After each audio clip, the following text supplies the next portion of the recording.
말씀을 배우며 우리의 영육간에 강건함을 허락해 주시니 감사합니다.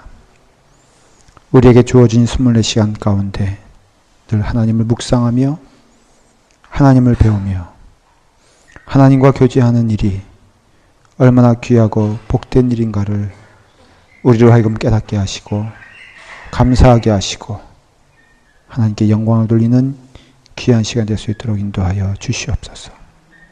예수님의 이름으로 기도드리옵나이다. 아멘. 우리 사람들에게는 24시간이 늘 동일하게 주어지는데 그런 가운데 우리로 하여금 하나님의 말씀을 배울 수 있는 시간은 축복이고 행복한 시간인 줄 믿습니다.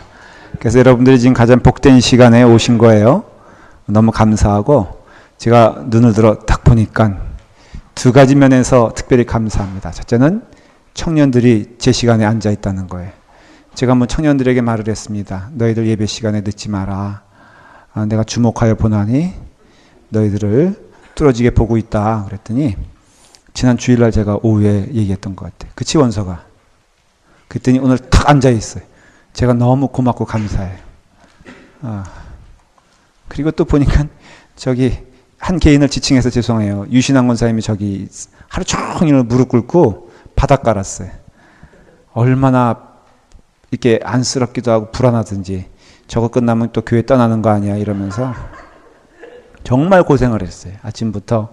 근데 저기 앉아 있으니 저는 오늘 이 집회 안 올 줄 알고 안 와도 용서해 줘야겠다 그렇게 스스로 생각했는데 너무 감사하고 즐겁습니다. 목사도 이렇고요. 하나님은 더 하실 것 같아. 그렇지 않아요? 뭐에 바쁘겠어요? 말씀 배우는 일에 바쁜 게 교회고 여러 가지 번잡한 일도 있어요. 그건 사실이에요. 또 때로는 힘든 일도 있어요. 그것도 사실이에요. 그런데 하나님 말씀 배우면서 그 다 이겨가면서 이 시간이 기쁘고 즐거운 시간이 되기를 바랍니다.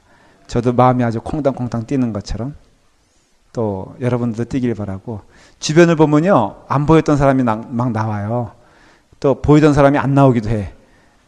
하여간 이 시간에 어디가 있든지 그 시간은 이 시간보다 못할 줄을 저는 믿습니다. 대통령을 만난다. 뭘 어디 가서 뭐 하는 거야 대체. 이게 잔소리로 가면. 그런데 또 안 이렇게 처음 나오신 분도 있고요. 보면 주변에. 그래요. 지금 보면은. 제가 누구라고 말하지 않지만 옆 사람과 인사하실 때 정말 와서 반갑습니다. 기쁩니다. 자, 우리 격려하고 특별히 새롭게 나오신 분 있으면 끝까지 잘 하십시다.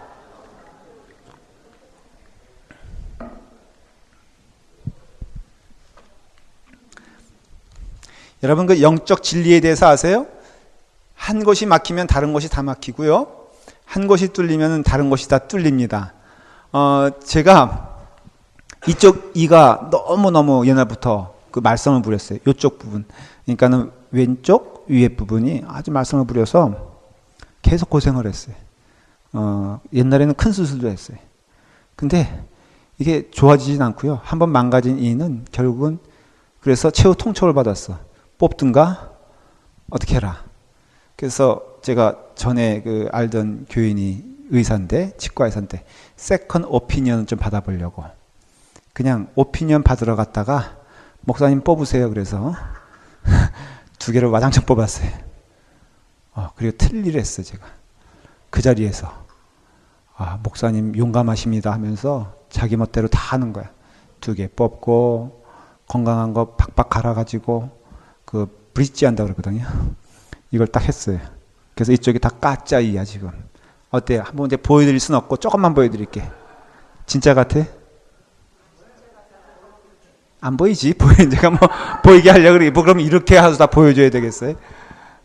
그런데 뽑으니까 통증이 계속 있는 거예요.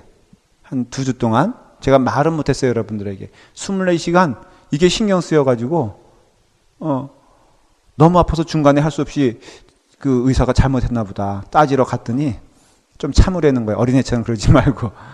근데 여기 아프니까요 다 인생이 아파 보여. 제가 아주 영적 진리를 깨달았어. 이게 아프니까 여러분들도 아파 보이고 나도 아프고 아침에도 아프고 저녁에도 아프고 온 세상이 다 회색 그림이야. 예수 그리스도 잘 믿으면요 또 나머지 인생이 다 복된 줄 믿으시길 바라요. 저는 그래서 그 진리를 확실히 믿어요. 예수님 잘 믿으면 나머지 것 힘드냐고 물어볼 때 객관적으로는 힘들죠. 옛날에 목회하시던 분들 삶고 짜기에서 제대로 월급도 못 받으면서 정말 하루하루가 먹기 살기 힘들면서도 목회했던 분들 저는 많이 알아요. 저희 아버님도 그런 세대였어요. 저도 어릴 때 제 기억에는 그렇게 지나갔던 것 같아요. 근데 힘드냐고 물어보면은 힘들지 않다고 대답하고 오히려 즐겁고 감사하다 그래요. 예수 그리스도를 믿는 신앙이거든요. 우리는 너무 지금 스포일 됐어요. 우리 가운데 예수 그리스도가 주인이시고 그 중심에 예수 그리스도가 있으면 저는 확신해요. 여러분 믿음 생활 힘들다고 말 못합니다. 물론 힘든 일이 있지. 객관적으로 어려운 일이 있지. 그러나 여러분 힘들다고 말 못해. 자, 물어볼게요. 여러분들 믿음 생활 힘듭니까? 기쁩니까? 이렇게 물어봤는데 대답을 그렇게 할 수밖에 없지. 자, 정말 기뻐요? 오는 게 감사해요? 그래요. 여러분들이 그렇게 믿음 생활 해야 돼요. 하루하루 말씀 배우면요, 정말 즐겁고 감사합니다. 자, 십계명은 좀 우리가 확실하게 떼야 되지 않겠어요? 한번 해볼까요, 또? 자, 첫 번째, 1계명. 다른 신을 삼지 말라. 2계명. 숭배하지 말라. 3계명. 내 이름 망령 때 일컫지 말라. 4계명. 안식일을 거룩히 지키라. 지금 내가 주목해보는 사람은 시킬지도 모르니까 눈을 피하든가 아니면 외우든가 하세요. 5계명. 부모를 공경해라. 6계명. 간음하지 말라. 거짓 증거하지 말라. 남의 것을 탐지 말라. 여러분 너무 자신 있게 처음에 제가 물어봤을 때는요, 피하느라고 정신이 없었어. 근데 여러분들이 이제는 너무너무 잘 외우는 거예요. 이런 거 하나 해도 교회가 행복해집니다. 생각해 보세요. 온 교인들이 십계명을 다 외운다. 그럼 어떤 교회가 될까? 여러분 상상해 보신 적 있어요?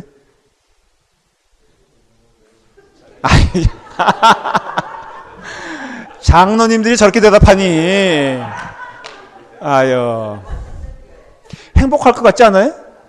굳이 우리 교회 뭐 자랑스럽다 얘기할 것 없지만은 십계명 다 외우는 교회는 없을걸? 그렇지 않아요? 아마 10%도 못 외울걸요? 그렇죠? 근데 우리는 금요 집회 나오는 사람들은 적어도 다 외우잖아. 자, 이쪽 한번 해볼까요? 자, 복 좁혀가지고 빨리 하십시다. 시작!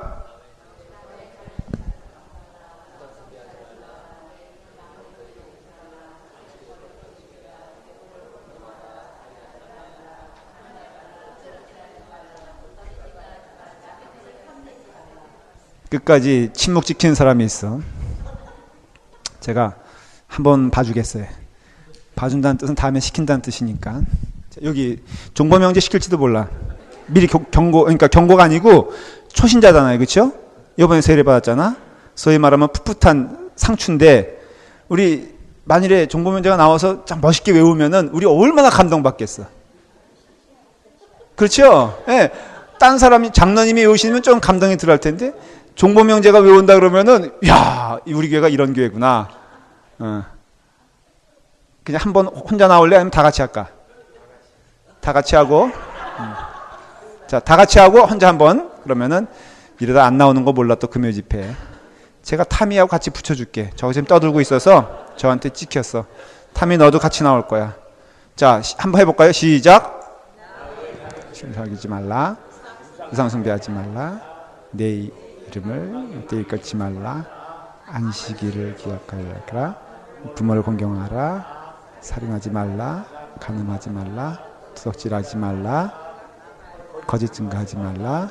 그것을 탐하지 마라. 아, 할렐루야. 그래요. 그러면 한숨까지 쉬기는 뭐 탐이하고 나와봐. 자, 정보명제학 한번 우리 기분 좋게 하는 거예요. 이것도 부담 주제는 게 아니라 부담스러우면 안 나와도 돼. 나올 줄 알았어. 자, 한번 즐겁게 둘이서 저기 오누이처럼 한번. 외우면 박수 크게 치세요. 정말 저는 기대하는 마음으로 하시되 이게 뭐 굉장히 기대하는 마음. 다음에 다른 신을 섬기지 말라. 우상 숭배하지 말라. 내 여호와의 이름을 망령되게 하지 말라. 안식일 거룩히 지켜라. 부모를 공경하라. 살인하지 말라. 간음하지 말라. 도적질하지 말라. 거짓 증언하지 말라. 남의 것을 탐하지 탐하지 말라. 말라. 너무 멋있잖아요? 종보 형제가 부족한 거는 타미 형제가 이렇게 해주는 것 같고, 타미 형제가 버벅거릴 때는 종보 형제 해주고, 그래서 참 즐거운 시간이었습니다. 과외? 갑자기 시켰는데 어떻게 과외가 될까? 권사님. 제가 보기엔 종보 형제는요, 정말 하나님께서 사랑하시는 사람일 거라고 저는 생각해요. 이렇게 하면 참 즐거워요. 그래서 우리 서로 격려하면서 이렇게 그냥 성경 말씀 알면은 교회가 행복합니다. 그냥 있는 그대로 이렇게 생식이 좋다고 얘기 들었는데 그처럼 성경 말씀 이렇게 무조건 외우고 배우고 이해하고 묵상하고 기도하고 하면은 저는 그것이 모든 것에 대한 응답이 되고 또 소망이 될 걸 믿어요. 자, 오늘은 이제 6계명을 다시 돌아가서 조금 더 구체적으로 6계명, 7계명, 8계명 정도를 배우려고 하는데 먼저 교재를 좀 보세요. 18페이지. 여러분 CD 다 받으셨어요? 듣고 계십니까? 다 들었어요? 예. 그건 한 번 들으라는 게 아니라 계속 들으라는 얘기죠. 10월 달에 뭐가 있습니까? 대회가 있습니다.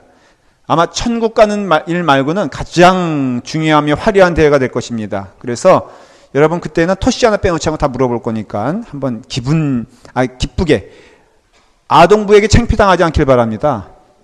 아동부도 해요. 중고등부도 하고 정말 그때는 어떤 일이 벌어질지 모르니까 자 18페이지 보면 이렇게 패턴이 어떻게 되냐면 계명을 얘기하고 91번 그렇죠? 그 다음에 92번 계명의 뜻을 설명을 얘기하고 있습니다. 그런데 아주 재미있는 것은 그 계명에 대하여 이렇게 아니고 저렇게다 이렇게 말을 합니다. 자, 한번 93번 보면은 6계명은 뭐예요? 살인하지 말지니라. 94번에 보면은 계명은 무엇을 가리킵니까? 그랬을 때 사람을 죽이지 말고 그다음 뭐라고 되어 있어요?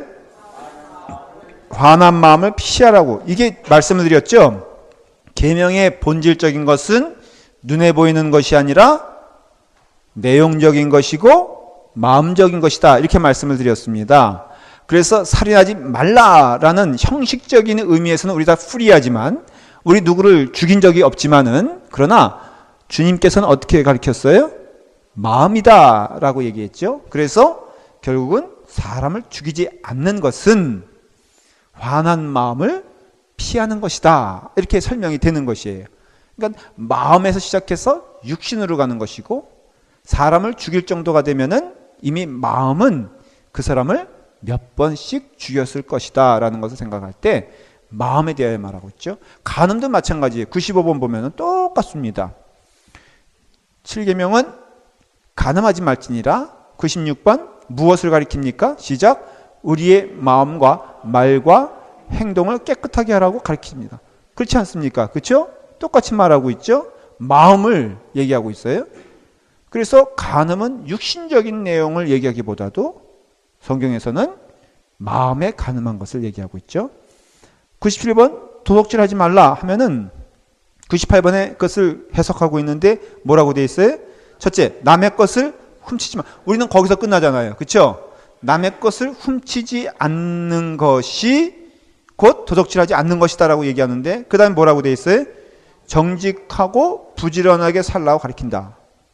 그러면 거꾸로 말하면 정직하지 않고 부지런하지 않게 게으르게 사는 것은 곧 무엇이다? 도둑질하는 것이다 라는 것이죠. 모든 개념은 살인부 똑같아요. 계명 자체가 뭐냐면은 계명의 절대적인 전제 조건은 뭐냐면은 이상 모든 것은 하나님의 것이라는 것이에요. 그리고 우리는 거기에 뭐예요? 청직이라는 것이에요. 청직인 stewardship 하면 뭐예요?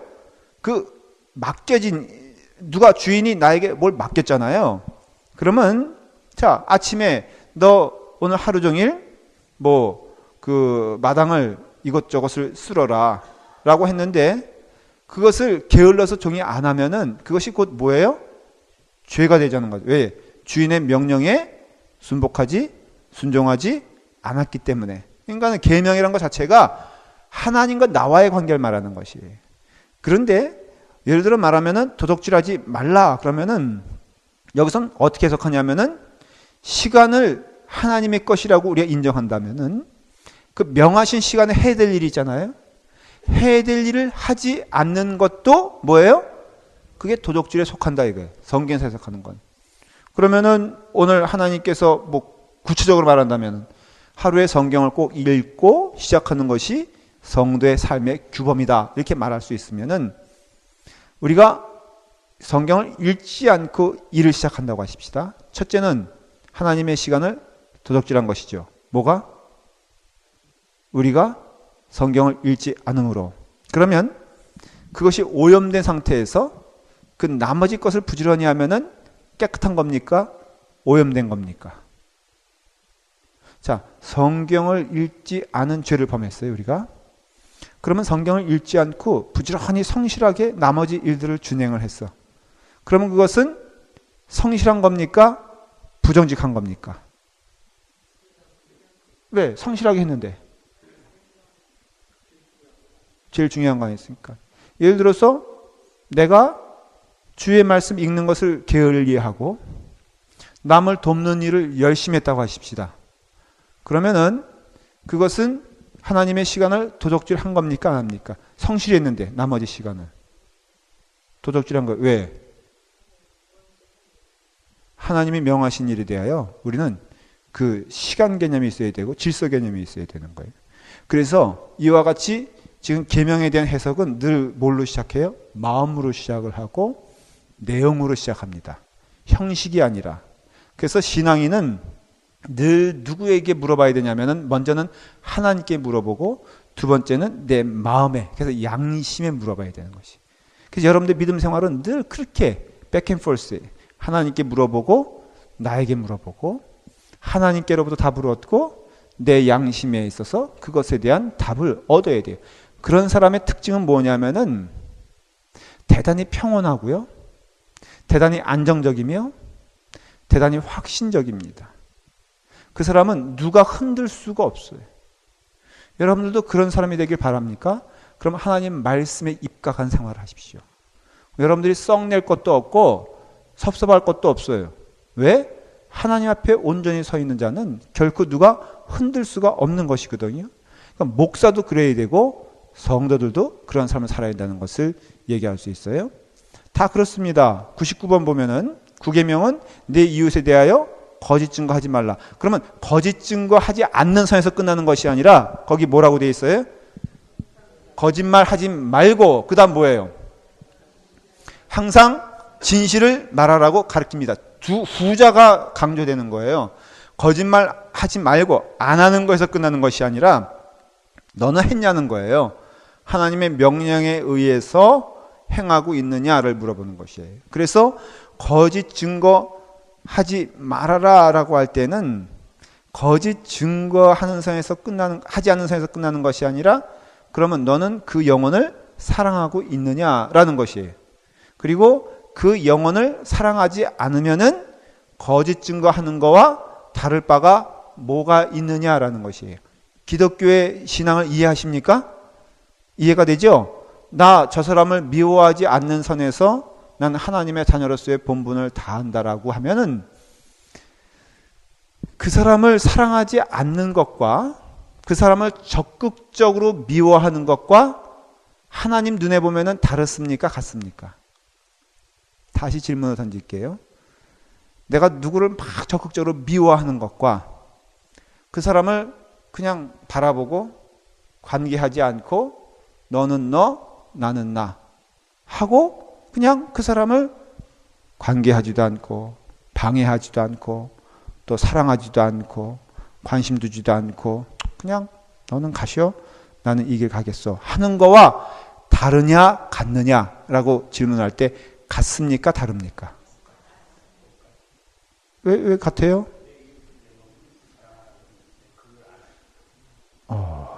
장로님은 교육받을 필요가 없어요. 답을 이렇게 너무 잘하셔. 그렇죠? 그러니까는 하나님 입장에서 보면은 누굴 적극적으로 미워하고 막 분을 내는 거와 그를 보면서 냉랭한 마음을 갖는 거와는 같은 거라 하는 것이에요. 그렇다면 오늘 우리가 너무 찔리지 않습니까? 여러분 교회 안에서 적극적으로 사랑하는 사람이 몇 명이나 되는지 한번 손꼽아 보세요. 누가 있는 것 같아? 정직하게 한번 마음속에 손 들고 얘기하지 말고 마음속에 한 명 있는 사람 한번 고개를 끄덕거려 보세요. 그럼 2명, 한 명도 없어? 한 명은 다 들어야, 다 끄덕끄덕 해야지. 그래도 적어도 목사는 사랑할 거 아니야. 그렇죠? 한 명 하면 거의 끄덕끄덕 해봐요. 좀 해봐요. 이게 4점을 해도 안 되네. 2명, 3명 이렇게 생각해 보면은 우리 정말 믿음 생활 잘못하고 있는 거예요. 도전해야 돼.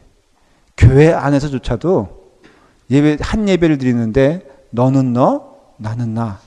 이것은 아닌 것 같아.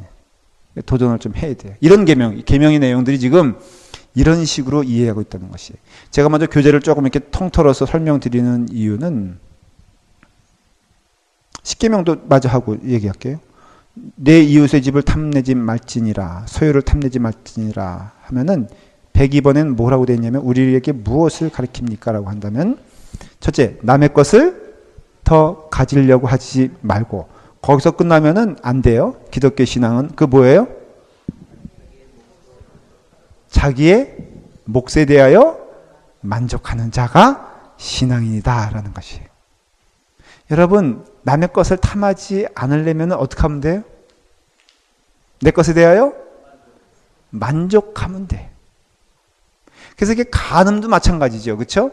간음이란 게 어떤 내용이냐면 부부에 대한 내용. 이게 어떤 청년들에게 간음하지 말라 지금 그런 얘기가 아니라, 간음이라는 얘기는 사실은 적용되어지는 내용이 뭐냐면은 부부간을 말하는 것이에요.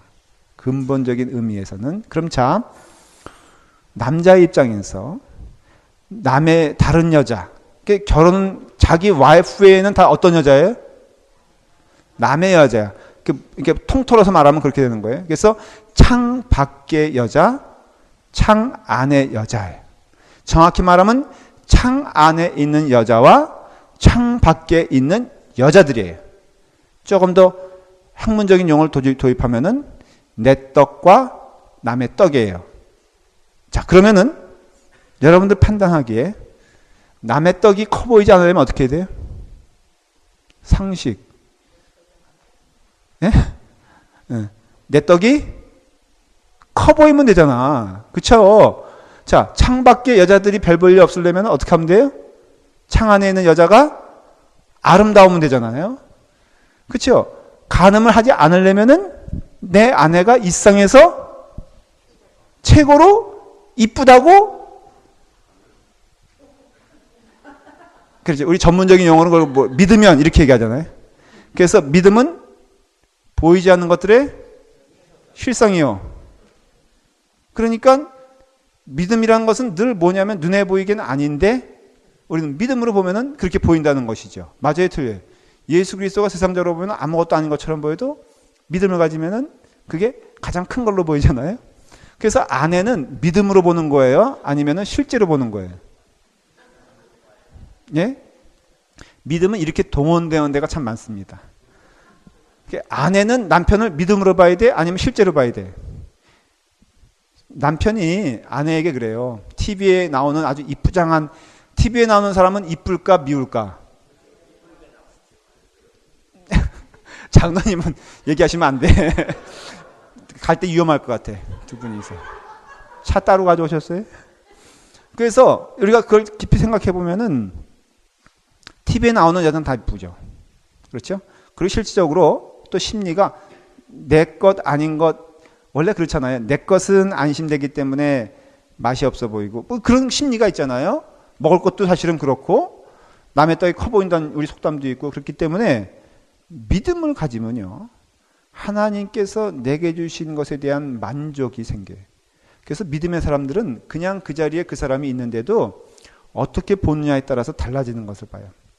가끔 이제 부흥회를 갔다 오거나 트레티아스 집회 같은 데 갔다 오면은 같은 목사님이 서 있는데 우리 목사님이 그렇게 멋있어 보인다는 것이. 그럴 수 있어요, 없어요? 있죠? 여러분들 그런 영성 집회 혹시 갔다 오면은 온 교인들이 이뻐 보이는 적이 있죠. 그런 경험은 잠깐이라도 하죠. 여기 최근에 LTD 갔다 오신 분이 누구지? 집사님하고 또 장로님 갔다 오니까는 다 교인들이 다 이뻐 보이죠. 물론 잠시지만 하여간에 다 이뻐 보이잖아요. 그러니까는 믿음이 우리 가운데 임하게 되면은 달라지는 것이에요. 그래서 여기서 남의 것을 탐내지 말라 하는 것은 적극적으로 남의 것을 탐내는 것에서 끝내는 것이 아니라 내게 주신 것을 만족하며 자족하며 감사할 때 그때 우리 가운데 참된 그 은혜가 넘치는 거죠. 그래서 전반적으로 보면은 믿음을 가진 자들은 자신의 것에 대하여 감사하고 만족하는 삶을 삽니다. 자, 그렇게 여러분들 계명을 설명하는 것들을 이해하시면 되겠어요. 오늘은 특별히 6계명부터 이제 제가 조금 조목조목씩 짚고 나가겠습니다. 살인하지 말라는 것은 첫째 6계명을 얘기할 때, 살인에 대해서 얘기할 때, 살인하지 말라라고 했을 때 우리는 이런 질문을 먼저 해요. 실제적으로 하나님이 허락하신 살인이 있을까요? 살인이라고 했을 때 하나님이 허락하신 살인이 있을까? 저 옛날에 그런 영화 본 적이 있어요. 컴뱃이라는 영화, 전투라는 영화 혹시 보신 적 있어요? 한국에서 TV 시리즈를 했는데 그때 그 영화였던 것 같아요. 예, 전쟁 영화죠. 근데 이제 군목의 이분이 군대 목사님이신데 막 습격을 당했나 뭐 그래가지고 자기 미군 군목인데 병사가 있는데 독일군이 죽이려고 하는 거예요. 그 병사를. 그런데 자기 옆에는 총이 있어. 그러니까 군목이 상황적으로 보면은 자기 병사를 구하기 위해서는 뭘 해야 돼요?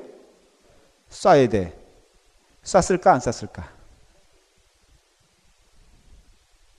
봤어요? 아무도 못 봤죠? 그러면 그냥 제가 얘기해도 되겠구나. 그때 쐈는지 안 쐈을지 기억이 안 나서 제가 물어보는 거예요, 지금. 사실은. 그 중요한 장면을 제가 깜빡 지금 생각이 안 나는 거야. 한번 물어볼까요? 쐈을 것 같아, 안 쐈을 것 같아?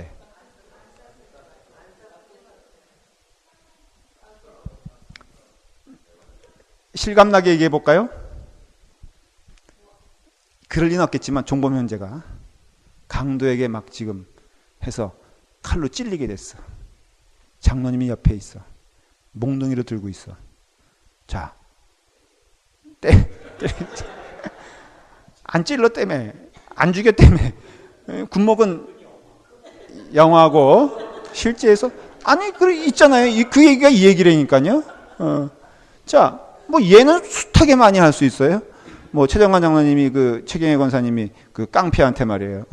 손들어 하면서 칼로 막 저기 하는데 최정관 장로님이 자기도 마침 칼을 왜 들고 다니는지 몰라. 칼이 있어. 근데 아내가 죽게 됐어. 어떻게 하겠어요? 최정관 장로님 대답해 보세요. 어떻게 하겠어요? 화장실 가서 웃는데 도망간대.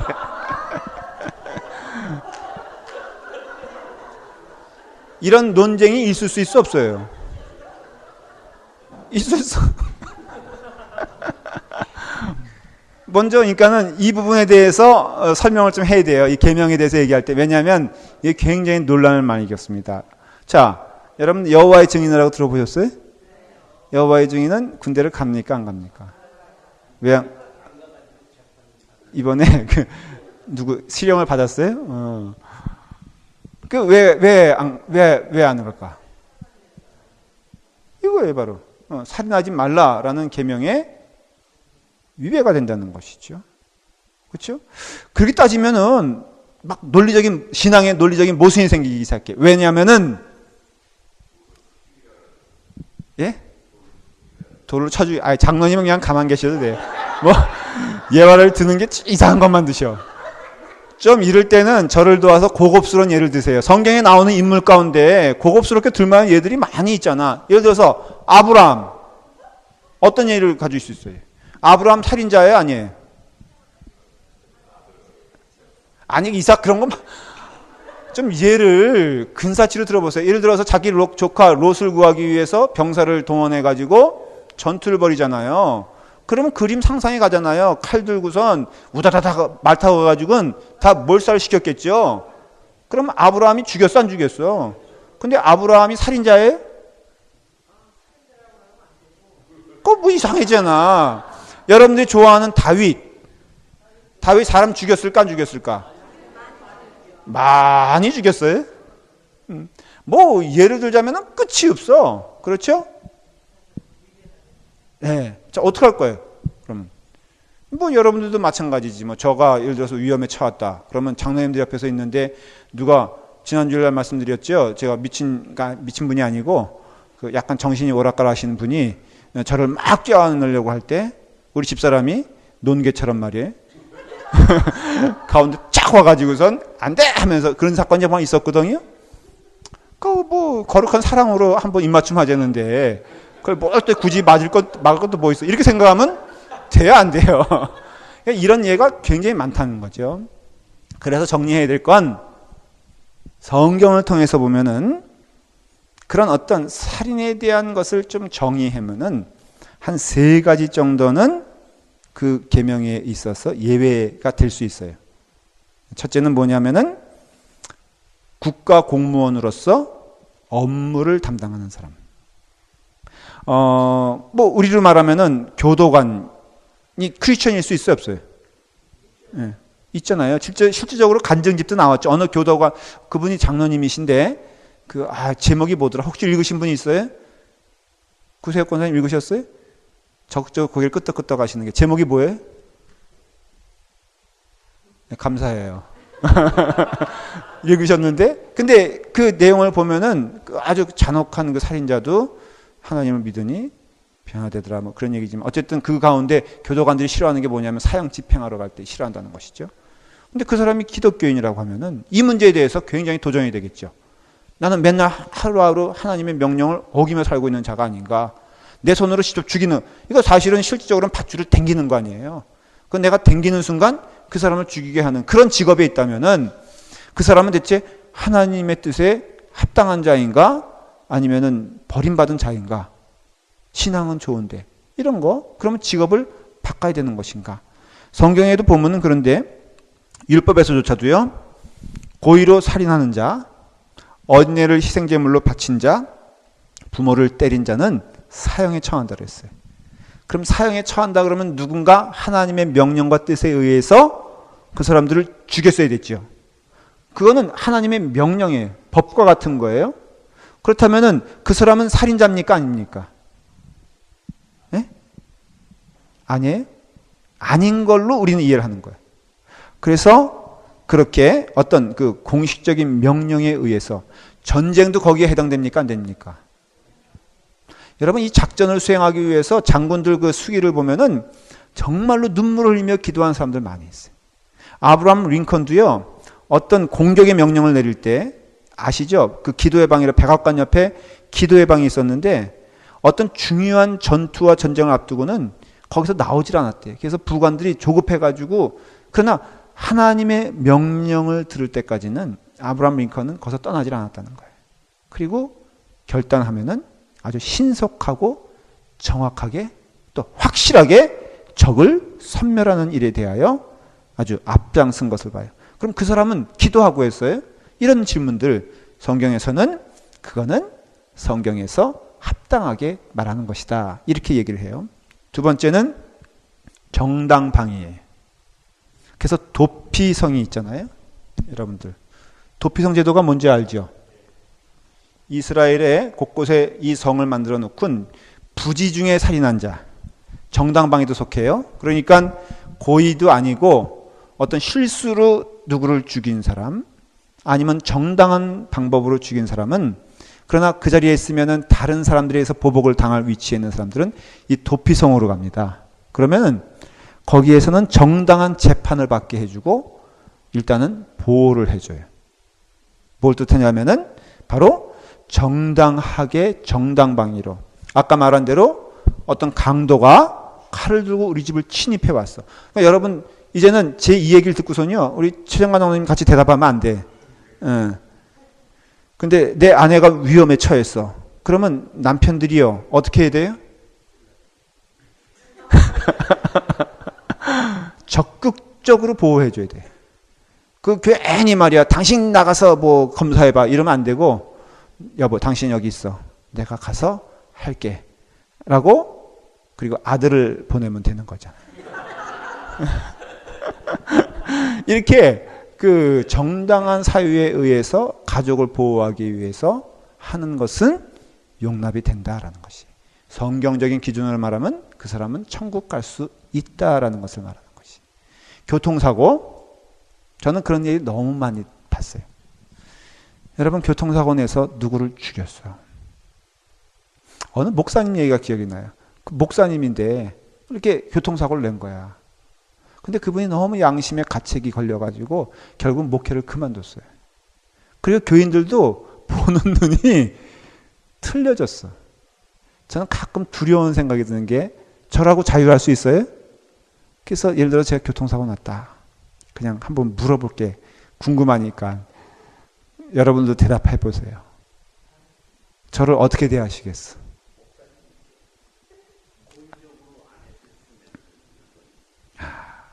장로님 같은 분만 있으면 좋겠어. 여러분들도 교회 안에서 마찬가지예요. 근데 우리는 때로는 이거에 대한 분별력이 없으니까 본인도 혼동하고 교인들도 혼동해서 자꾸 그런 것 때문에 괴로움을 주고 괴로움을 나누고 문제가 돼.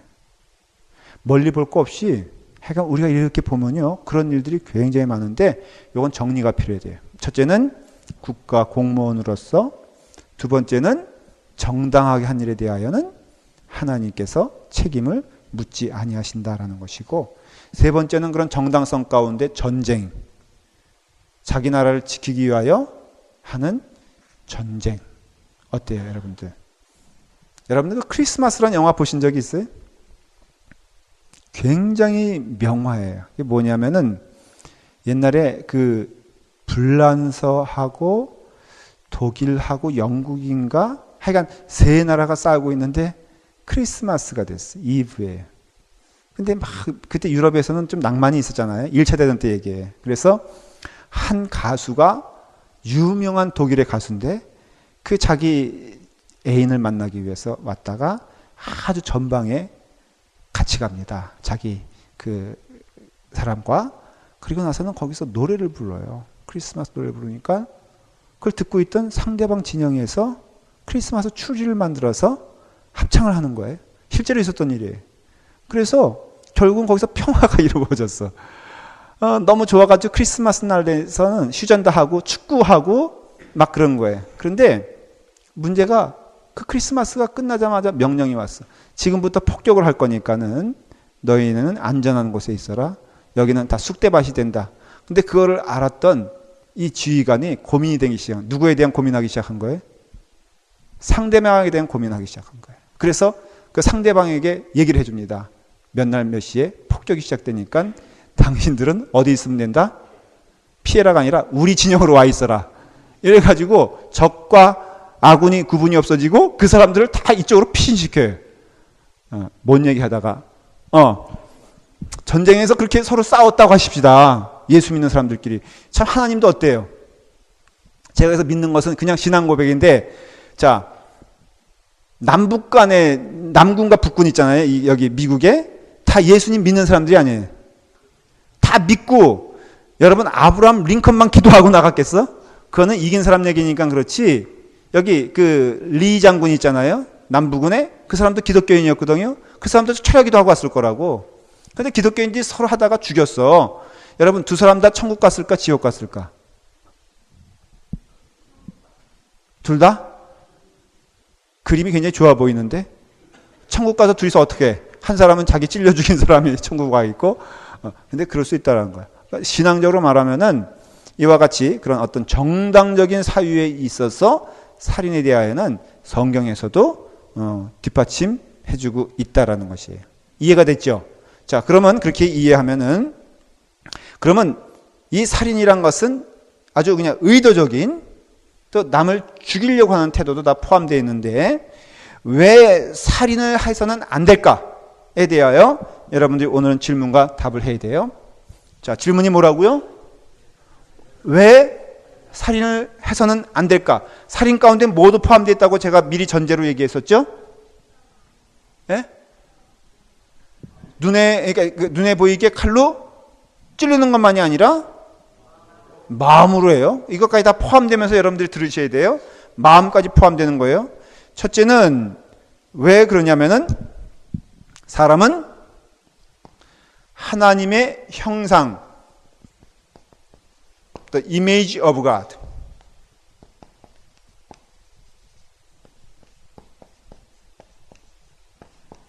The image of God은 무엇이냐라고 할 때 명확히 말하기 어려워요. 그런데 영혼이라고 이야기하면 돼요. 영혼. 영혼은 우리가 수련회 때 배웠죠. 무엇을 통해서 나타난다 그랬죠? 우리 영혼의 상태는 마음의 상태. 우리는 영혼은 볼 수 없어도 뭘 볼 수 있다 그랬죠? 마음 볼 수 있죠. 그래서 우리의 영혼의 건강성과 상태를 우리 마음의 상태를 보면서 이해하시면 된다는 것이에요. 자, 그런 의미에서 우리는 남의 마음을 아프게 하면 안 돼요. 그렇죠? 이 얘기로 돌아오면은 결국은 우리는 어떤 존재냐면은 사람은 하나님의 형상으로 창조됐기 때문에 하나님의 형상으로 창조된 것은 성경은 어떻게 이해하냐면은 그 자체라고 이해하는 것이에요. 다시 말하면은 하나님의 형상은 곧 뭐냐면은 하나님이에요. 그래서 우리가 하나님의 자녀다 그러면은 그것은 뭘 뜻하냐면은 우리가 곧 하나님이 거하시는 장소고 마음이고 그렇다는 것이에요. 화가들이 있잖아요. 정말 화가는 그림을 뭐라고 이해합니까? 그림을 저기 화가 없구나. 지은이 없구나. 그럼 화가 엄마. 그 그림을 뭐라고 이해하죠? 지은이가? 정말 그렇게 얘기해요? 심오하게? 그렇지. 화가는 그 그림을 자기 자신이라고. 그거 깔고 앉으면 큰일 납니다. 여러분들. 그거 막대하면요. 저 한번 어느 집 가서 이렇게 그림 한번 손으로 만져봤다가 상식 없는 목사라고 1년 내내 욕먹었어. 그렇게 무식할 수가 있냐고. 그건 장갑 끼고 만져야 된다나? 내게서 교회 올 때 장갑 끼고 오는지 한번 보려고 그래. 그러니까 이거예요. 하나님께서 화가하고 그림은 우리라면은 바로 그걸 말하는 것이거든요. 그러니까 여기서 하나님의 형상으로 창조되었기 때문에 그때 우리는 하나님께서 살인하지 말라는 뜻을 알게 돼요. 동물과 인간은 같아요? 달라요?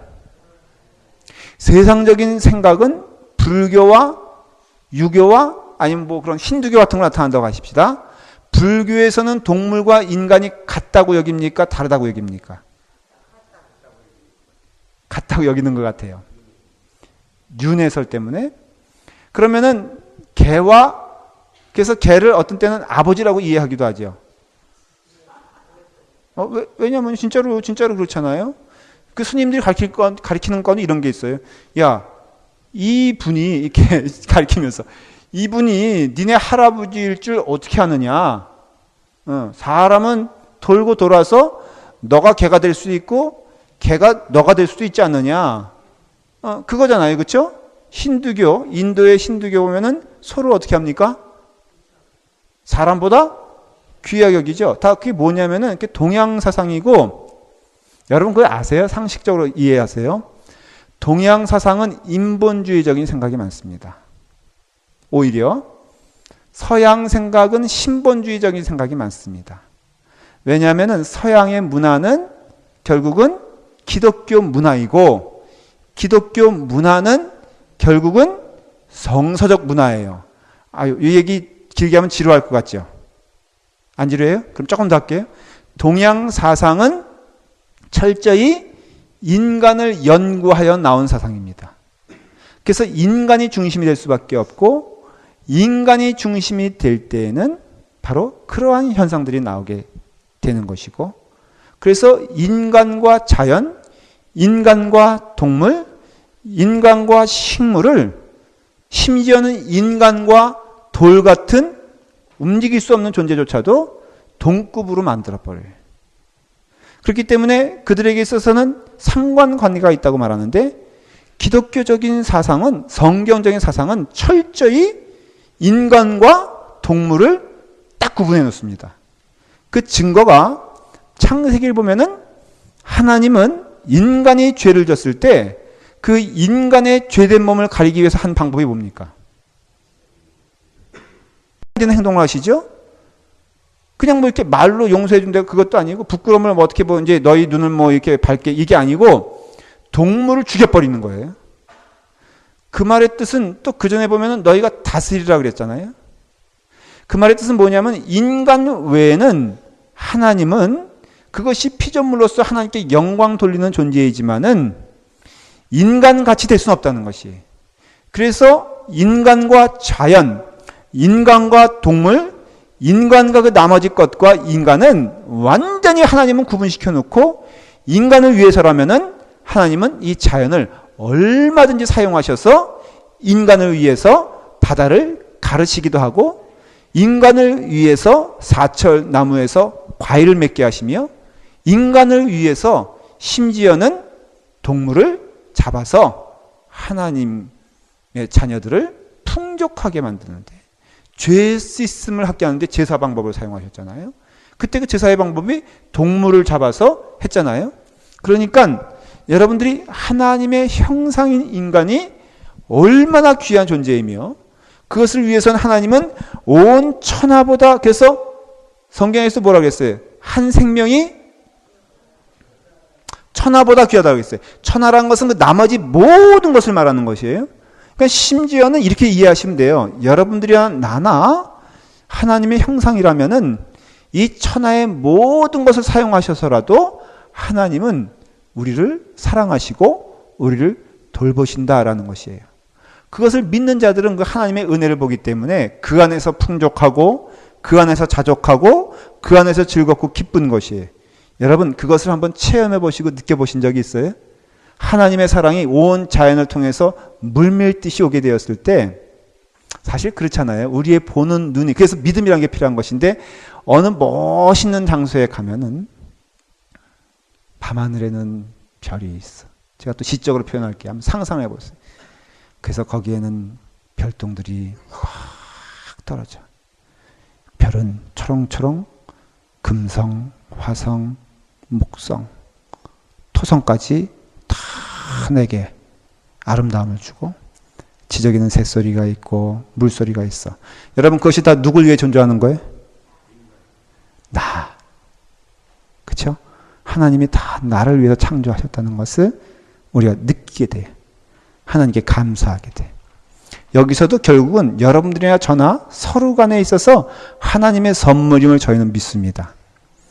예를 들어서 어느 한 분이 있잖아요. 여기 우리 최 권사님 계시면은 우리 모두는 누굴 위해서 존재하는 겁니까?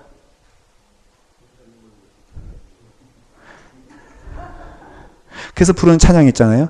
당신은 사랑받게 할 때 우리는 부를 때 어떻게 합니까? 다 이렇게 손을 들어서 한 사람을 지목하는 것은 그게 영적인 뜻이 있는 거예요. 저는 여러분들이, 하나님이 여러분들을 저를 위해 주신 뭐라고 믿어요? 선물. 다 선물이에요. 그리고 또 우리 여기 뭐 진성 형제가 있는데 여기 모든 사람들이 하나님의 선물인 걸 믿으세요? 네. 근데 다 시원치 않지. 장가 가는데 도움이 하나도 안 되니까는. 그러니까 그럴 거예요. 나는 여기 다 안 줘도 돼. 네. 여기 한 사람도 없어도 되고 어제 한 사람만 있으면 좋겠어. 이때는 그런 때 이해해 주세요. 청년들이야 뭐 한 사람이 눈에 들어오지 뭐. 그러나 우리 나이가 들면은 느끼는 거는 한 사람 가지고 부족하다. 그거 느끼잖아요. 그러니까 다 하나님 주신 선물이죠. 그래서 여러분들이 하나님의 형상으로 우리가 태어났다는 것은 바로 그런 뜻이 있어요. 그러니까 생명보다, 천하보다 귀한 생명을 우리가 서로 안고 가는 거예요. 그러니 여러분들 함부로 대하면 안 돼요. 두 번째는 왜 사람을 죽이면 안 되냐, 살인하지 않으면 안 되냐면은 그 사람에게 있어서는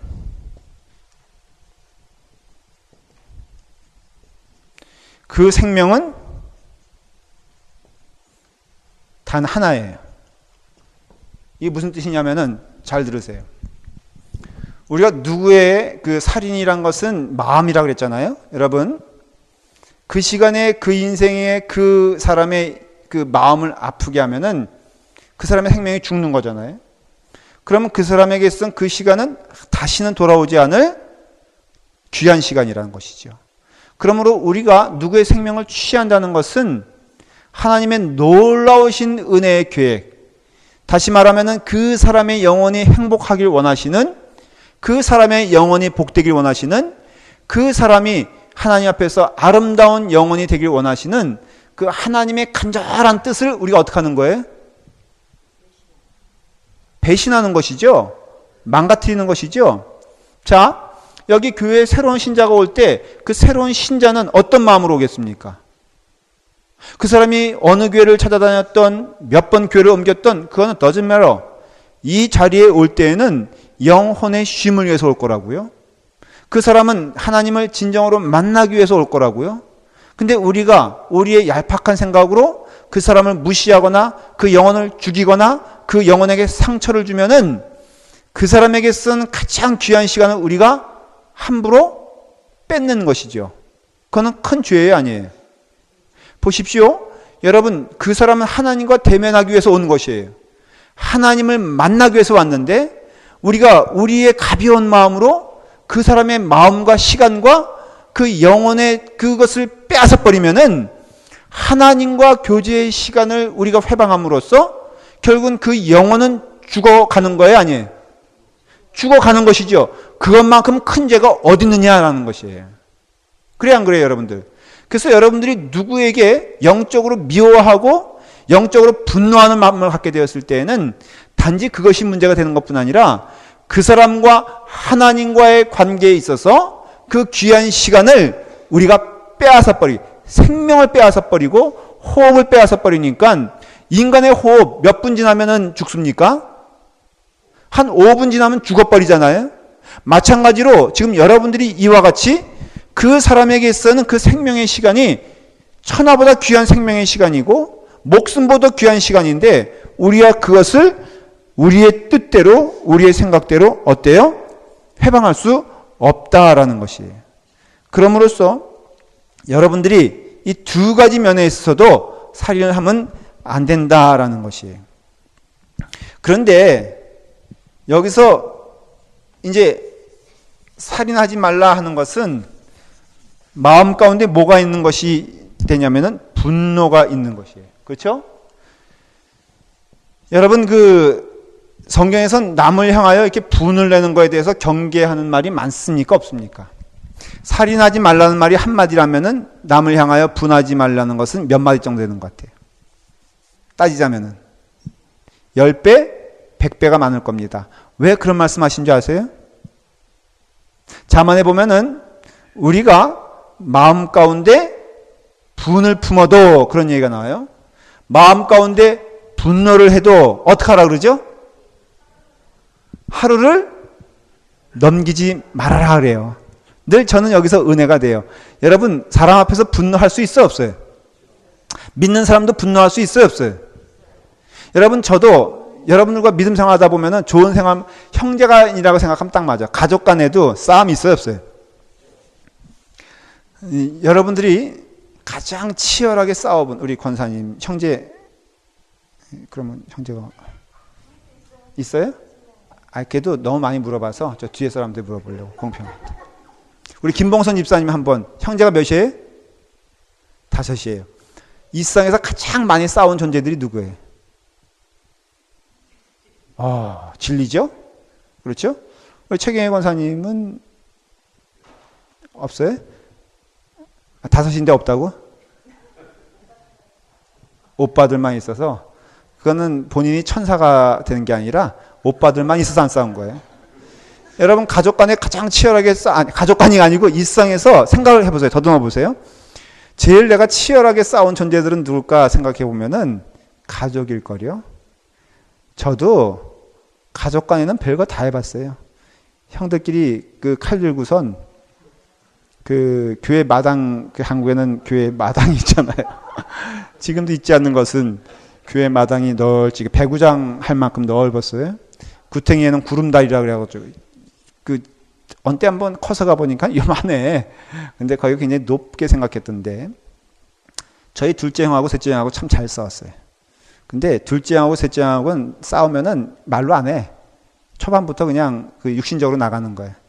그 다음에 큰 형하고 저하고는 안 싸웠어요. 나이 차이가 16살 나니까 제가 유치원 때 저희 형은 대학생이었거든요. 저 세발 자전거 사주고선 깃발 날리고 다니던 거 생각이 나요. 그러니까 뭐 그런 관계니까는 큰 형하고 저하고는 안 싸웠어요. 바로 위에 있는 형하고 저하고는 제가 워낙 심성이 목사 심성이다 보니까 싸우지 않고 일방적으로 맞은 건 많이 생각이 나. 그래서 뒷산에 끌려가요 또. 그리고 또 바가지에다 물 떠가지고 가. 왜냐하면 증거인멸을 위해서 코피 나면은 그 자리에서 닦아줘야 되거든. 이야, 나 그런 형 처음 봤어. 근데 그 형하고 바로 위에 있는 형하고는 3살 차이인데 살벌하게 싸워. 근데 기억나는 거는 밤 8시인가부터 싸움이 시작됐는데 달밤이었어. 그래서 방이 좁으니까 밖으로 튀어나갔어. 그래서 둘째 형이 칼 들고 식칼 들고서 너 죽이겠다 그러고 셋째 형은 이제 살아야 되니까 구름다리를 중심으로 해서 뺑글뺑글 도는 거예요. 나는 형 죽이지 마 하면서 제가 쫓아다녔던. 제 기억에는 형제들 하면 그 생각뿐이야. 남자들만 있어서 그랬는지 제가 여러분들 교인들에게 칼 들고 제가 그런 거 봤어요?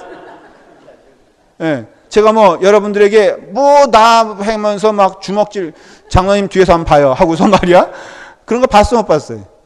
안 싸운다고. 그러니까 제일 싸우는 존재들이 가족이요. 가까운 존재라는 걸 알 수가 있다면 여러분 믿음 안에서 믿음 생활하는 것이 어떻게 보면은 그런 가족이기 때문에 저는 인정해요. 아까 잠언으로 돌아가면은 교회 안에서 싸움이 있을 수 있어. 그러나 우리가 쿨한 존재 아니에요? 예? 세상 사람들 뭐라고 조롱하는지 알아요? 예수쟁이들 말이야. 우리는 그래도 술 한 잔 먹으면은 야 뭐 하면서 끝내버리는데 예수쟁이들은 술을 안 마시니까 한 번 가면은 1년 간다 이거예요. 우리가 그래서 되겠냐 이거예요. 여러분 하룻밤 지나면 다 잊으시길 간절히 바랍니다. 아멘 소리가 적어지는 거 보니까 지금까지 있었던 거 다 잊으세요. 다 그냥 용서하세요. 이 시간에. 그리고 앞으로는 하루면 되는 거예요. 자, 그런데 이와 같이 이제 그 분노를 내는데요. 재밌는 것은 예수님께서 마태복음 5장 21절에 그 십계명을 해석해 주셨어요. 한번 요거 읽고 여러분들 요 해석을 들으시면은 마태복음 5장 이게 십계명을 이제 해석한 말씀이에요.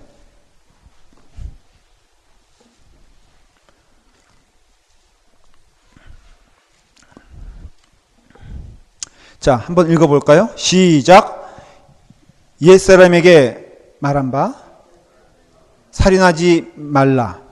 누구든지 살인하면 심판을 받게 되리라 하였다는 것을 너희가 들었으나. 이건 십계명에 대한 뭐예요? 가르침이에요. 지금 십계명에는 뭐라고요? 너희는 살인하지 말라. 살인하는 자는 어떻게 된다고 그랬어요? 반드시 심판을 받게 될 것이다 얘기했어요. 그러면서 이렇게 말해요. 22절 시작. 나는 너희에게 이르노니 형제에게 노하는 자마다 심판을 받게 되고. 잠깐 여기까지. 그러니까 형제에게 노한다는 건 뭐예요? 형제에게 분노하는 것. 그래서 여러분 마음에 분이 가득할 때 뭐라고 그래야 돼 있죠? 분이 가득할 때 기도하라고 복음성가에 써 있잖아요. 그러니까 여러분들이 마음에 분노 가득할 때 어떻게 하면 돼요? 사과받으면 돼? 이성적으로 서로 한길을 찾으면 돼? 오직 분노하는 때는 어떻게 해야 돼요? 용서뿐이 없어요. 잘 들으세요. 잘잘못을 따지지 않습니다. 성경은 용서하라고 말하고 있어요. 자, 그런데 그 다음에 이제 심판을 받게 되고 시작. 형제에 대하여 나가라 하는 자는 공회에 잡혀가게 되고 미련한 놈이라 하는 자는 지옥불에 들어가게 되어 있어요. 이게 중요한데요. 심판받는 게 더 무서운 죄입니까? 지옥불로 그냥 즉석으로 가는 게 무서운 죄입니까? 지옥불로 가는 게 더 무서워요. 지금 강도를 점점 이렇게 무서운 강도 얘기하고 있어요. 그런데 처음에는 뭐라고요? 심판받는 자는 분노하는 자예요. 그 다음엔 뭐라고요? 나가라 하는 자에 대하여 말하고 있어요. 그 다음에는 놈. 이렇게 이제 되고 있는데 이것을 가만히 살펴보면은 어떤 뜻이 있냐면은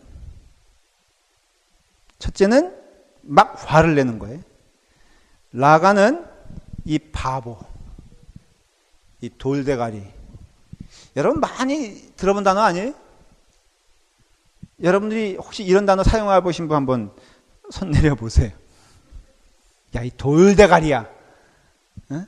너는 이것도 못 푸냐? 나는 안 그랬는데 자기는 40등 했으면서 말이에요. 그러면서 엄마는 말이야. 옛날에는 안 그랬단 말이야. 어? 너는 이렇게 바보 멍충이 말이야. 이러면서 하면은 다 뭐예요? 라가예요. 라가로 할 때는 어디 간다 그랬어요? 라가는 공회에 잡혀간다 그랬어요. 그러니까 지금으로 말하면 교회에 잡혀온다 이거예요. 그래서 여러분들 혹시 부모님이 여러분을 가르쳐서 라가라 그러면은 어디에 이르면 돼? 교회에 이르면 돼. 예, 그래서 이 바보, 멍충이 이렇게 말을 하면은 이제 그것은 교회로 오면 돼요. 그런데 그 다음에 문제는 뭐냐면은 미련한 놈 이렇게 돼 있잖아요. 라가하고 미련한 놈하고 뭐가 차일까? 여러분들 누구에 대하여 아유 너 이것도 못하냐? 어? 바보 같은 놈아 하는 것은 애정이 있는 거예요, 없는 거예요? 아유 이놈은 이제 미련하니까 이제는 포기해 버려야 되겠어. 이런 뜻이거든요. 그러면 여러분 어느 게 더 무서운 죄예요? 미련한 것은요. 나 너 이제는 안다. 나 너하고는 관계없어. 연을 끊겠다는 거예요. 바보 같은 놈 이런 건 그래도 희망을 가졌다고 할 수 있어요. 그러면은 가장 무서운 게 뭐예요? 이거예요. 사람을 죽이는 것에 대하여 성경은 이렇게 이해를 합니다. 첫째는 어떤 사람에 대하여 죽이기 시작하면은 뭐를 가져요? 분노를 해요. 그 다음에는 무시를 해요. 그렇죠? 요 단계가 분노가 있을 때는 그래도 애정이 있는 거예요. 교회 안에서도 뭔가 막 의견 낼 때 보면은 의견은 내다가 돼 안 돼. 그것이 안 되면 어느 단계로 가죠? 무시 단계로 가죠. 무시 단계를 지나면은 얘는 곁눈질 좀 하는 거예요. 마지막에는 어디로 가는지 아십니까? 무관심으로 가요. 그래서 성경에서는 적극적인 살인을 무관심이라고 말을 합니다. 우리가 이렇게 표현할 때 있잖아요. 나 이제는 너 용서해. 그래, 내게 꼬간 돈 100불 나 안 갚아도 돼. 근데 나 다시 너 안 볼 거야. 너 나한테 다시 보이면 넌 죽어. 하면서 딱 하면은 용서한 거야, 안 한 거야? 그게. 이거는 사람 완전히 죽이는 거죠. 그래서 여러분 분노와 무시와 무관심에 있어서 가장 하나님 앞에서 무서운 죄는 뭐냐면은 무관심이란 걸 알 수가 있어요. 그래서 우리가 그렇게 해서 사람들을 죽이냐 안 죽이냐라고 했을 때 어때요? 죽이잖아요. 그럼으로써 예수님께서 하신 말씀, 이 말씀을 잘 들어보면은 라가하는 자는 공회에 잡혀가게 되고 미련한 놈이라 무관심의 관계까지 가는 자들은 그 영혼은 반드시 어디 가게 돼 있다? 지옥불에 떨어지게 돼 있다. 심판받게 돼 있다는 것이에요. 마태복음 5장 23절을 한번 읽어볼까요? 자, 예수님이 계속 설명하는 거예요. 잘 들으셔야 돼요. 시작. 그러므로 예물을 제단에 드리려다가 거기서 내 형제에게 원망들을 만한 일이 있거든 생각나거든 예물을 제단 앞에 두고 먼저 가서 형제와 화목하고 그 후에 와서 예물을 드리라. 그 다음에 너를 고발하는 자와 함께 길이에 있을 때 급히 사와라. 잘 들으세요. 처음에 한 얘기는 내가 상대방에게 잘못한 일을 말하는 것이에요. 이해가 되시죠? 처음 얘기 23절에 예물을 제단에 드리려다가 예배를 드리려다가 그렇게 하면 돼요. 먼저 가서 그러니까 그 23절에 보면은 그러므로 예물을 제단에 드리려다 거기서 내 형제에게 원망 들을 만한 일을 한 것이 생각나거든. 다시 말하면 내가 누구에게 죄진 것, 내가 누구에게 잘못한 것 있잖아요. 그것이 있거든. 예배 멈추라 이거예요. 그러니까 내가 누구에게 상처 준 것, 이런 마음으로는 하나님은 절대로 그 마음의 예배를 받아주신다, 받아주시지 않는다. 자, 옆 사람과 인사할까요? 내가 당신을 상처 줘서 대단히 미안합니다. 한번 우리 장로님 아들과 함께, 아들아, 내가 지금 이 이야기는 그거예요. 상대방은 잘못이 없고 내가 상처 준 경우가 있잖아요. 사실은 이때는 다 이렇게 세워가지고 찾아다니게 해야 돼. 솔직히 말하면은. 그래서 내가 상처 준 사람 있잖아요. 그러면은 그 사람에게 가서 당신이 나를 용서해 주시길 바랍니다 라고 사실은 사죄해야지 이 예배가 의미가 있다라는 것이에요.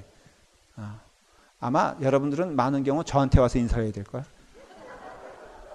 얼마나 제 속을 썩여. 하여간 제 속을 보일 수도 없고, 목사 속은 수땡이 속이야, 수땡이 속. 권사님 보고 얘기하니까 좀 미안한데 시선만 그렇게 돼 있지 권사님은 아니에요. 하여간 연탄이에요. 근데 그런 경우 서로 이렇게 먼저 화해를 그러니까 내가 하라는 거예요. 그러니까 왜냐하면 내가 잘못했으니까 당연히. 근데 문제는 그 다음 구절이에요. 여러분 그 다음에 보세요. 25절 시작. 함께 길에 있을 때 급히 사와라. 그 고발하는 자가 너를 재판관에 내어주고 재판관이 옥리에게 내어주어 옥에 가둘까 염려하라. 이 얘기는 뭐냐면은 나는 잘못이 없어. 나는 그래도 하나님 앞에서 열심을 다했어. 교회 안에서 성실했어요. 누구나 인정하고 하나님도 인정을 해. 그래서 여러분들 하나님 앞에서 정결한 영혼은 늘 행복합니까? 하나님 앞에 기도하는 영혼은 늘 평안합니까? 하나님 그 길을 가는 자는 늘 그 삶이 사람들도 도와주고 평탄대로가 있고 양탄자가 깔린 길일까요? 아니면은 힘들고 어려운 길을 갈까요? 여러분 변하지 않는 진리는 제가 아무리 기도를 해도 어려움은 어려움입니다. 제가 아무리 목사의 길을 정직하게 가려고 해도 고통당하는 것은 당하는 것이에요. 때로는 여러분들이 저에게 고통 줄 수 있고 또 저도 여러분들이 고통 줄 수 있고 여러분 피차간에 고통 주고 고통받을 수가 있는 것이 성경적 진리예요. 여러분들이 아무리 정직하게 믿음의 길을 가려고 해도 여러분께 다가오는 장벽이 있고 폭풍우는 있고 그 폭풍우가 내가 가장 믿었던 사람들을 통해서 나올 수도 있는 것이고 아무튼 분명한 진리는 교회 안에서 폭풍우가 일어난다면 그것은 교인들 간에 일어나는 폭풍울 거다라는 것은 상식이에요. 맞아요? 틀려요, 여러분들? 우리가 어려움을 겪는다면 우리가 아프리카 저기 떨어져 있는 사람 통해서 상처받는 거 아니잖아요. 여러분 팔레스타인의 그 사람들을 통해서 우리가 상처받는 건 아니잖아요. 우리가 상처를 받는다면 이 안에서 이 바운더리 안에서 받을 수밖에 없어요. 그냥 혼동한, 그러니까 자꾸 아프리카 선교는 멋있어 보이고 여기는 별별 없어 보이고 저기 멀리 있는 사람들에서 기도하는 건 할 수 있어도 여기 있는 자들을 위해서는 어떤 사람은 가족 간에 얼굴 안 보는 사람들이 있더라고요, 보니까. 그러면은 그런 경우 우리가 생각해 보게 되었을 때 성경은 분명히 내가 잘못했고 그 사람이 잘못하지 않아서 내가 상처를 줬다면 반드시 어떻게 해야 된다고요? 사과를 해야 된다는 것이에요. 용서를 빌어야 된다는 것이에요. 근데 두 번째 문제는 뭐냐면은 그 사람이 분명 잘못했고 나는 잘못이 없어. 나는 오히려 주님의 일을 하려고 땀을 흘리고 수고하. 그런 거 얘가 얼마나 많습니까? 여기 안에서도 이거 공사하느라고 몇몇 성도들은 생업을 제쳐놓고 아까 유신한 권사님 이름 됐으니까 다시 얘기 안 해도 되죠. 유신한 권사님은 됐고 우리 한 장로님도 고생은 무척 했고 최장관 장로님은 참고적으로 말씀을 드리면 어저께 점심을 사줬어. 어저께인가 그저께인가 대답을 안 하셔요. 우리 김종대 장로님도 틈틈이 밥을 사주시오. 한 번도 안 사준 분들 여기 있어요. 자, 그런데 여러분 생각을 해보세요. 그게 어떻게 보면은 참 아름다운 길인데 힘들고 고단해. 왜? 여러 사람 의견, 또 때로는 상처, 때로는 그래서 나 다시는 이 일 안 해. 이런 걸 말하는 거예요. 나는 주님의 일을 정직하게 하는 과정에 있어서 받는 상처들에 대해서 어떻게 할 것이냐. 그때 분을 내는 것이 너무 정당한 것 아니냐. 그때 섭섭해하는 게 너무 당연한 것 아니냐. 그때 하나님 앞에서 너무 억울해요 라고 말하는 것이 너무나 사실적으로 당연한 것이 아니라고 했을 때 뭐라고 얘기하고 있습니까?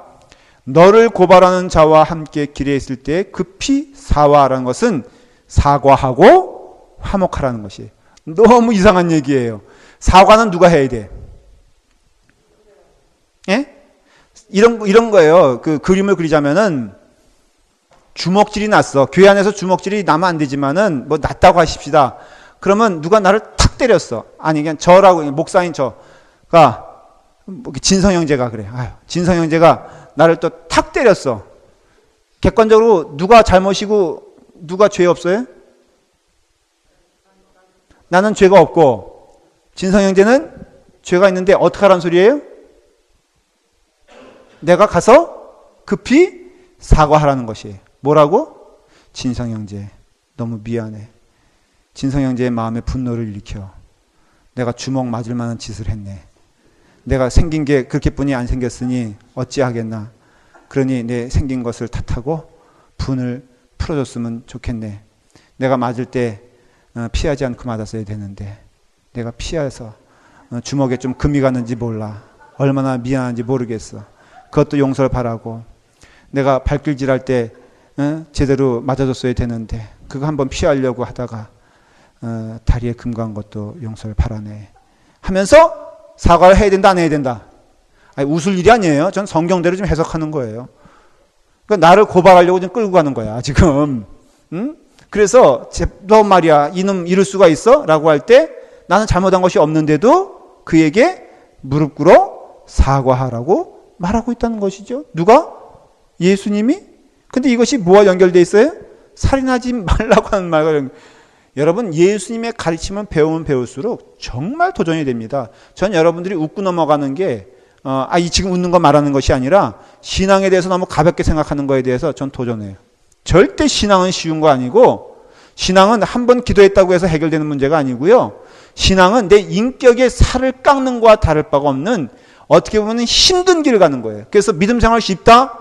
은혜 받았으니 나 그냥 찬송 부르면서 목사님 너무너무 행복해. 천만의 말씀 정직하게 말하면은 우리가 많이 울며 가야 되는 것이고 납득하지 못하는 길을 가는 것이고 그것을 납득해야 되는 길을 가는 것이에요. 납득하지 못할 길을 납득하면서 간다는 것이 얼마나 힘든 줄 아세요? 저는 목회자로서 정말로 지금도 어떤 때는요. 말되지 않은 것을 통해서 저의 마음을 괴롭게 할 때는 어떤 때는 분이나 심지어는 거룩한 분노도 생겨요. 아니 하나님의 귀한 시간을 어떻게 저렇게 낭비할 수가 있을까라고 할 때 하나님께서 하시는 말씀은 늘 일관적이에요. 네가 그를 위하여 더 기도하고 네가 그를 위해서 더 기다려주며 네가 그를 위하여 더 손을 내밀어야 한다는 것이.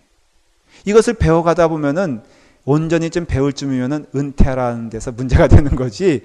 이거는 끊임없이 배움의 길이라고 저는 믿어요. 저는 그래서 이 원리를 깨달은 순간부터는 여러분들이 문제가 아니라 제가 문제예요. 그리고 이 말씀을 통해서 예수님의 가르침은 쉽지 않지만 이 말씀을 통해서 깨닫는 바는 뭐냐면 그 다음 말이에요. 너를 재판관에게 내어주고 재판관이 옥리에게 내어주어 옥에 가둘까 염려하라고 했어요. 결론을 내릴게요. 왜 예수님께서 염려하신 말씀은 이 말씀이에요. 관계가 틀어지면은 결국은 그것이 해결되지 않으면은 매를 때린 자도 어디에 갇혀 있는 거예요? 이 말의 뜻은 뭐냐면은 고발하는 자도 어디에 갇혀 있다? 옥에 갇혀 있고 고발 당하는 자도 옥에 갇혀 있다는 거. 너무 맞는 얘기죠. 그러니 예수님은 지금 너를 염려하는 거예요. 예수님 지금 나를 염려하는 것이에요. 네가 비록 매에 맞았어. 네가 비록 억울해. 그래서 네 마음 가운데 속상한 마음, 네 마음 가운데 억울한 마음, 네 마음 가운데 원통한 마음이 있으면은 결국은 누가 옥에 갇혀 있는 것이냐? 그래, 상대방은 누구를 때렸기 때문에 옥에 갇혀 있는 것이고, 설사 그가 그것 때문에 아무런 양심의 가책을 느끼지 못하고 자유한다 할지라도 너가 거기에 분노하고 너가 거기에 원수됨을 갖고 너가 거기에 마음에 상처가 있다면은 궁극적으로는 네가 옥에 갇혀 있는 거 아니냐. 네가 그것 때문에 하나님 생각해 보세요. 그 원통함이 있을 때 여러분 하나님 만날 수 있겠어요? 잘 들으세요. 누구든지 정당한 이유로 내 마음 가운데 분노가 있다 할지라도 분노가 있으면은 결코 하나님과 함께 할 수가 없어요. 맞는 얘기죠? 여러분들이 아무리 억울함을 호소한다 할지라도 그 억울함이 여러분들의 마음을 붙잡고 있는 이상은 결코 여러분들은 그 마음으로는 하나님을 만날 수가 없어요. 그러니 결국은 옥에 갇힌 거 아니고 뭐냐 이거예요. 그럼으로써 여러분들 누구를 정당하게 미워해서 살인하는 것이나 여러분들이 하나님의 일을 하다가 누가 더불어 상처가 나서 마음 가운데 억울함이 있다고 할지라도 하나님은 그렇게 말씀하지 아니하시고 그 억울함으로 인하여 너가 마음에 옥에 갇혀 있다면은 결국은 너는 나를 만나지 못할 것이며 내가 염려하는 것은 무엇이다? 바로 그것이다 라는 것이에요. 그냥 목회적인 차원에서는 목사로서 얘기할게요. 가끔 목회를 하다 보면요 마음 가운데 분이 있는 분들이 있어요. 그 오라 너무 황당한 대접과 상처를 교회에서 많이 받았어. 근데 은퇴를 그 상태에서 하셨어요. 근데 그분과 만나면요 늘 마음 가운데 뭐가 있냐면은 분이 있어. 후배들이 나를 대접해 주지 않는다. 뭐 교회에서 나를 적절하게 대접해 주지 않았다. 그런데 저는 그거 볼 때마다 너무 마음이 아픈 것은 무엇을 보냐면요 그게 아무리 옳은 얘기를 할지라도 저는 그분 가운데 있는 영적인 어두움을 봐요. 그 마음의 옥에서 헤어나지 못하는 걸 봐서 저는 결국은 누구 손해일까 가만히 생각해 보면은 그분 손해라는 것을 알 수가 있어요. 저는 그걸 위해서 도전하고 기도하고 저 또한 마찬가지. 저라고 해서 상처 없겠어요? 여러분 생각해 보세요.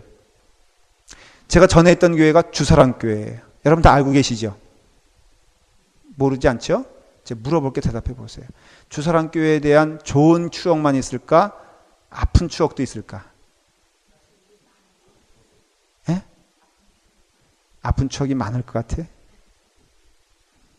여러분, 저는 그런 의미에서 제 마음 가운데 좋은 추억이 충만하길 기도하고 충만해요. 그래서 늘 감사해요. 근데요, 재미있는 것은 옛날에 저를 상처 준 사람이 있을 수 있잖아요.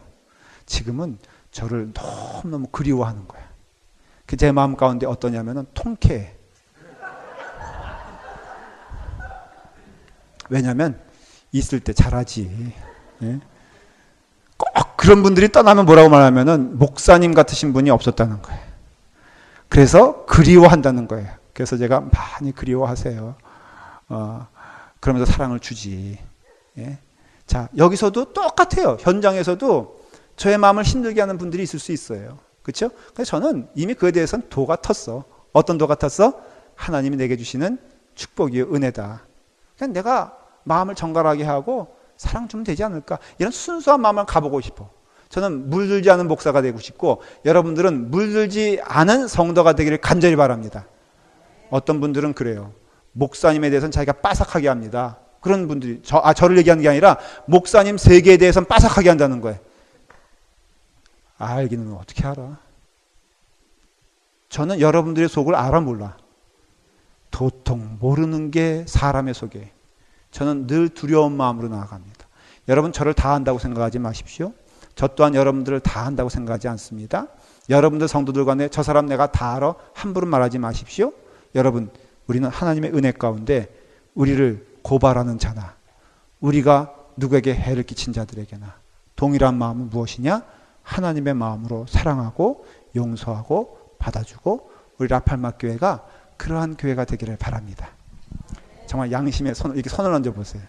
그리고 오늘 이 말씀의 은혜를 받았으면은 우리 정말 한번 도전해 보셨으면 좋겠어요. 배경음악이 있어야 되는데 이때는 여러분 뭘 도전하냐면요. 주여 하나님의 은혜 가운데 오늘 말씀을 저희가 받았으니 우리 교우들이 다 함께 한 마음이 될 수 있도록 인도하여 주시고 큰 것이든 작은 것이든 눈에 거슬리는 것들이 제게는 은혜가 될 수 있도록 인도하여 주시며 우리가 객관적으로 봤을 때 볼 것을 보면서 그것을 그대로 받아들이는 것이 아니라 성령의 눈으로 보게 하셔서 우리가 넉넉하게 보게 하시고 사랑으로 보게 하시고 예수 그리스도의 마음으로 볼 수 있도록 주여 우리 이 밤에 우리를 축복하여 주시옵소서. 우리 잠시 함께 기도하고 제가 마무리의 기도를 하겠습니다. 그 전에 오늘은 즐거운 날 청소의 날입니다. 그래서 예배 끝나고 기도 시간 오늘은 없고요. 우리 함께 청소하는 시간을 갖도록 하겠습니다. 잠깐 함께 기도하겠습니다.